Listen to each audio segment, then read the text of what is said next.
السلام علیکم ورحمۃ اللہ وبرکاتہ۔ امید ہے آپ سب خیر و عافیت کے ساتھ ہوں گے۔ آج ہم حدیث نمبر 16، 17، 18 اینڈ 19 پڑھنے والے ہیں۔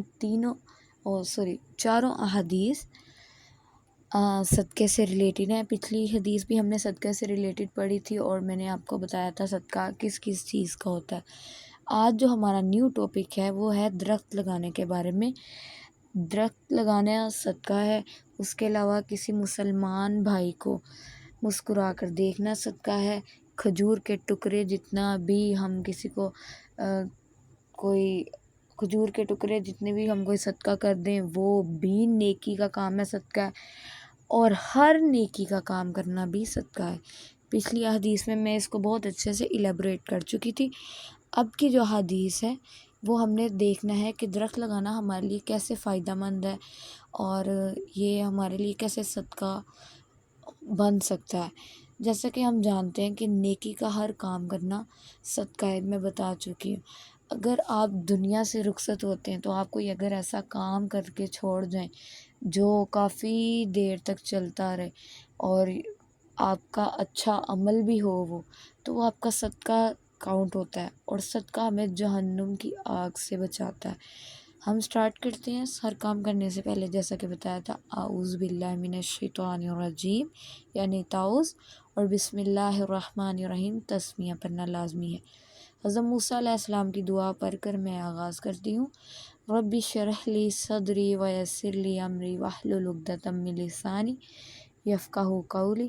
اللہم رب زدنی علما، اللہم رب زدنی علما، اللہم فقہنا فی الدین، اللہم انی اسألک علما نافعا وعملا متقبلا ورزقا طیبا، اللہم اجعل ھذا القرآن ربیع قلبی ونور صدری وجلاء حزنی وذھاب ہمی، رضیت باللہ ربا وبالاسلام دینا وبمحمد نبیا ورسولا صلی اللہ علیہ وآلہ وسلم۔ حدیث نمبر 16، ما من مسلم یغرز غرسا، جو مسلمان کوئی پودا یا درخت لگاتا ہے، الا کان ما اکل منہ لہ صدقہ، تو اس سے جو کچھ کھا لیا جائے وہ اس کے لیے صدقہ بن جاتا ہے۔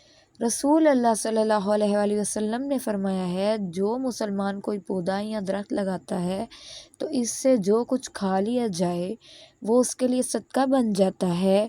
وما سُرِقَ منہ لہ صدقہ، اس سے جو کچھ چوری ہو جائے وہ اس کے لیے صدقہ ہے۔ وما اکل السبع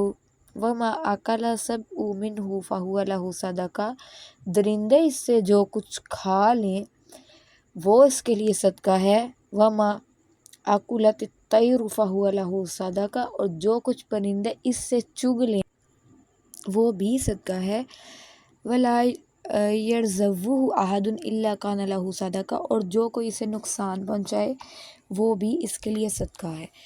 اب ہم دیکھ رہے ہیں کہ صدقہ ہوتا کیا۔ بیسیکلی صدقہ ایسی چیز ہے جو اللہ کی راہ میں بغیر کسی لالچ کے ہم کام کرتے ہیں، صدقہ وہ ہوتا ہے۔ میں پہلے یہ ایلیبوریٹ بہت اچھے سے پچھلی حدیث میں کر چکی ہوں۔ اب ہم بیسیکلی درخت لگانے کے بارے میں پڑھ رہے ہیں کہ درخت لگانا کیسے فائدہ مند ہے اور وہ ہمارے لیے کیسے صدقہ ہو سکتا ہے۔ ہمارے مرنے کے بعد اگر کوئی درخت ہم لگاتے ہیں اس ہمارے مرنے سے پہلے اور بعد میں وہ پھل دیتا ہے، اس پہ پرندے آ کر بیٹھتے ہیں یا کوئی اس کے سائے کے نیچے بیٹھتا ہے، یا اس پر حشرات کیڑے مکوڑے آ کر اپنا گھر بناتے ہیں، پرندے چگ کے گھونسلہ بناتے ہیں، آپس میں رہتے ہیں، اور کچھ لوگ چھاؤں کے نیچے اس کی بیٹھتے ہیں سکون حاصل کرنے کے لیے، کوئی لوگ گرینری سے اٹریکٹ ہوتے ہیں، درخت کو دیکھ کے خوش ہوتے ہیں، تو یہ سب صدقہ میں آتا ہے، ایک نیکی کا عمل ہے۔ اب نیکسٹ حدیث ہم پڑھیں گے وہ کھجور کے ٹکڑے سے ریلیٹڈ ہے کہ ہم وہ نیکی بھی کریں تو صدقہ ہے۔ یعنی آپ کوئی فائدہ مند درخت لگا رہے ہیں جو پھل دے رہا ہے، کوئی بھی پھل، اچھا پھل، خوشنما سا گوشے دار، جو دیکھنے میں بہت خوبصورت لگ رہا ہے، لوگ اس کو دیکھ کے خوش ہو رہے ہیں اور اپنے رب کی صفات بیان کر رہے ہیں۔ رب کی قدرت ہے، اللہ پودے کو حکم نہ دیتا تو وہ نہ اگتا اور وہ آپ کے لیے فائدہ مند بن رہا ہے۔ اب باغوں میں وہ بے شمار درخت ہوتے ہیں، بعض فائدہ مند ہوتے ہیں اور بعض نہیں ہوتے۔ بے فائدہ درخت جو راستے میں لگا ہو، اگر آپ اس کو ہٹا دیتے ہیں وہ بھی صدقہ ہے، لیکن ابھی یہاں پہ صرف فائدے کی بات کی جا رہی ہے کہ درخت لگانا صدقہ ہے۔ درخت ہم بیسیکلی سائنس کے اکارڈنگ بھی ہم ان سے آکسیجن حاصل کرتے ہیں، ہم درختوں کی وجہ سے ہی زندہ ہیں۔ یہ ہمارے انوائرمنٹ کو خوشنما بناتا ہے اور مطلب ہمارا انوائرمنٹ اس کے تھرو آکسیجن ہوگی تو ہم زندہ رہیں گے نا، اگر آکسیجن نہیں ہوگی تو ہم کیسے زندہ رہ سکتے ہیں۔ پولیوشن ہمارا سارا کور کر لیتا ہے۔ درخت اگر ہم لگاتے ہیں اسٹارٹنگ میں وہ ایک صرف پودا ہوتا ہے، پودے کو ہمارے اندر برداشت پیدا ہونی چاہیے کہ ہم دیکھیں وہ آہستہ آہستہ آہستہ آہستہ کیسے پروان چاہ رہا ہے، کیسے اس کے اوپر اللہ کی قدرت سے پھل اگ رہا ہے، پھر وہ ایک درخت کی شکل، پودا ایک درخت کی شکل میں آ جاتا ہے، پھر اس پہ پرندے آتے ہیں، وہ اپنا گھونسلہ بناتے ہیں، پھر اس میں رہتے ہیں، وہ آس کے اس سے کھانا کھاتے ہیں، درندے گھاس پھوس اس کے ارد گرد کی کھاتے ہیں، چار پائے مطلب کہ چار پاؤں، جیسے بکری ہوگی، بھیڑ ہوگی، گائیں ہوگی، وہ گھاس کھانے والے جانور اس سے فائدہ اٹھاتے ہیں، اس کے خشک پتے کھاتے ہیں، تو سب صدقہ ہے۔ ایک انسان صرف یہ ایک درخت لگا رہا ہے وہ صدقہ ہے۔ اگر وہ فوت ہو جاتا ہے تو اس کے مرنے کے بعد بھی اس کا عمل لکھا جاتا ہے، اور اگر وہ انسان یعنی کسان یا جو بھی درخت لگا رہا ہے وہ اس کی حفاظت کر رہا ہے، اس کو بچا کے رکھ رہا ہے، اس کو پانی دے رہا ہے، تو یہ بھی صدقہ ہے۔ نیکسٹ حدیث ہم دیکھتے ہیں، حدیث نمبر 17، کل معروف صدقہ، ہر نیکی صدقہ ہے۔ یہ میں آپ کو پہلے بتا چکی، ہر نیکی صدقہ ہے۔ ہر نیکی کیسے صدقہ ہے؟ راستے سے آپ پتھر ہٹا دیتے ہیں، کوئی گر نہ جائے، صدقہ ہے، آپ کا صدقہ کاؤنٹ ہو جاتا ہے۔ آپ اپنے والدین کی طرف مسکرا کے دیکھ لیتے ہیں، صدقہ ہے۔ آپ کوئی بھی ایسا عمل جو نیک دلی سے کریں، کسی کو نیک مشورہ دیں، وہ صدقہ کہلاتا ہے۔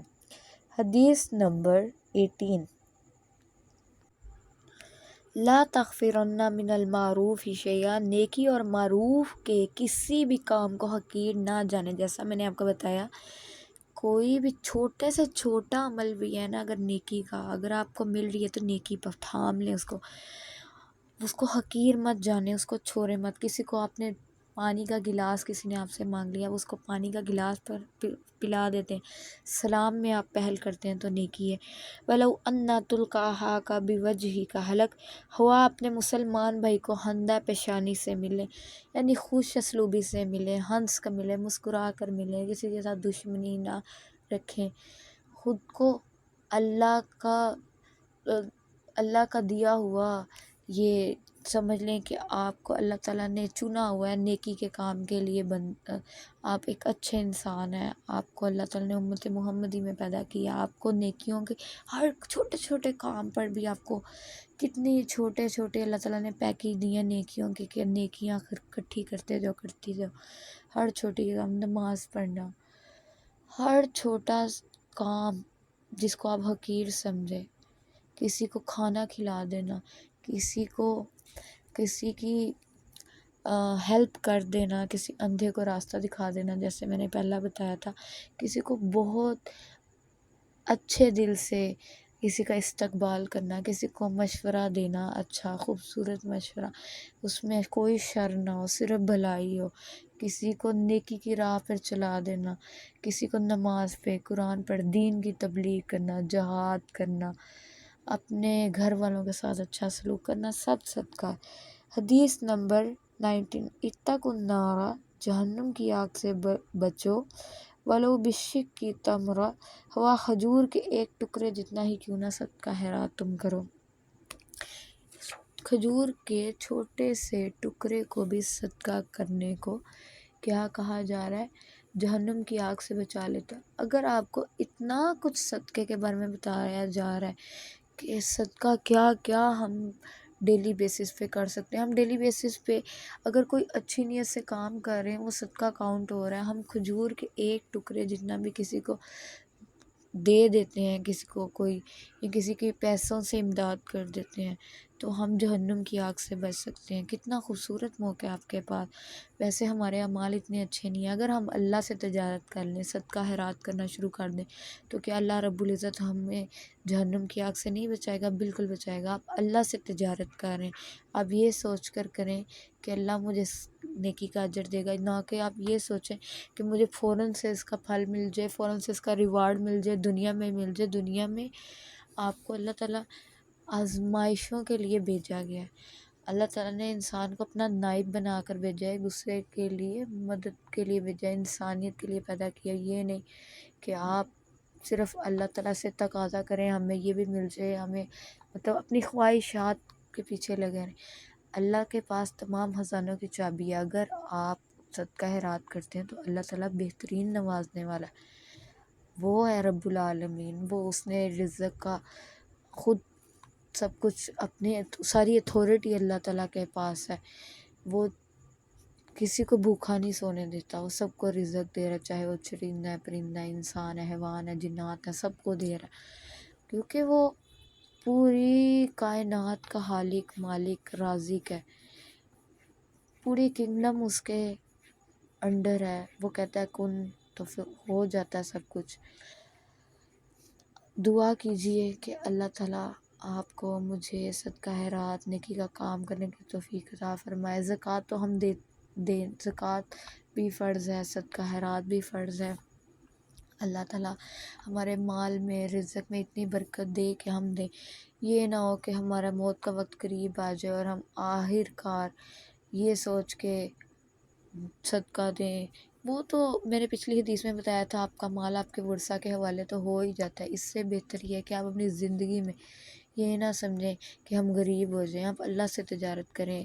صدقہ کرنے والا کبھی غریب نہیں ہوتا، اور نبی پاک صلی اللہ علیہ وسلم نے خود قسم کھا کے کہی ہے، اللہ کے رسول نے، انبیاء کے سردار نے، رحمت للعالمین نے، جس قدر بھی تعریف کی جائے ہم کریں کم ہے۔ ہمیں اللہ اور اس کے رسول کی اطاعت کا حکم دیا گیا ہے، اور جو اللہ کے رسول کی اطاعت نہیں کرتا وہ مسلمان کیسے ہو سکتا ہے؟ تو کوشش کیجئے اللہ اور اس کے رسول کے احکامات پر عمل کیجئے۔ یہ حدیث صحیح مسلم کی تھی جو میں نے آپ کو بیان کی ہے۔ اور درخت لگائیں، پودے لگائیں، تاکہ آپ کا صدقہ کاؤنٹ ہو، اور کسی بھی غریب کی مدد کر دیں۔ کچھ بھی آپ کو نیکی کا کوئی بھی عمل ہاتھ میں آتا ہے تو آپ ضرور کریں، اور کسی بھی کام کو آپ حقیر مت جانیں۔ اللہ تعالیٰ رازق ہے، وہ آپ کو ضرور دے گا۔ تمام بادشاہت اس کے ہاتھ میں ہے۔ سمندر کے خزانے بھی اگر ختم ہو جائیں تب بھی اللہ ہر چیز کا مالک ہے، اس کے پاس بادشاہی ہے۔ یہ جنت جو اتنی اللہ تعالیٰ نے بنائی ہے، جس کی اتنی اللہ تعالیٰ تعریف کرتا ہے، وہ ہمیں ایسے نہیں ملنی، ہمیں آزمائشیں کر کے، گزر کے ہی ملنی۔ تو کوشش کریں، یہ متقین کی نشانی ہے کہ اللہ تعالیٰ نے جو رزق دیا وہ اس کو اللہ کی راہ میں خرچ کرتے ہیں۔ آپ کے ارد گرد بہت سے بیوہ، یتیم، مسکین، بے سہارا لوگ ہیں، ان کی ہیلپ کرنے کی کوشش کیا کریں۔ اسی طرح میں نے ایک اور حدیث پڑھی تھی کہ ایک عورت پنیر کے ٹکڑے جتنا صرف صدقہ کرتی تھی تو ان کو جنتی قرار دے دیا گیا تھا۔ پھر ایک اور حدیث ہے کہ ایک شخص نے ایک کتے کو موزے میں پانی ڈال کے پلایا تھا، اور اسی طرح ایک اور حدیث ہے کہ ایک عورت نے برتن میں بھوکے کتے کو پیاسے کتے کو پانی پلایا تھا۔ یا اسی طرح بہت سی چیزیں ہیں، جیسے آپ کے ارد گرد بلی ہوتی ہے، لوگ اس کو دودھ پلا دیتے ہیں، لوگ چھتوں پہ اس طرح پانی یا ہوز کے اندر کچھ چیزیں رکھ دیتے ہیں، پرندے آتے ہیں، اپنا دانہ چگتے ہیں، کھا جاتے ہیں۔ یہ سب آپ کے لیے اجر و ثواب ہے، اور آپ کے فرشتے آپ کی نیکیاں سب کاؤنٹ کر رہے ہوتے ہیں۔ صبح جمعہ سورۃ الکہف کرنا مت بھولیے گا۔ دجال کے فتنے سے بچنے کے لیے سورۃ الکہف کی تلاوت بہت ضروری ہے، اور درود شریف بھی پڑھیے گا، درود ابراہیم 100 ٹائمز، اور اللہ تعالیٰ آپ کی تمام دلی حاجات پوری کرے۔ ربینی مغلوب فانتصر، اللہ تعالیٰ ہماری تمام مشکلات کو دور کرے۔ ربی یسر ولا تعسر وتمم بالخیر۔ السلام علیکم ورحمۃ اللہ وبرکاتہ۔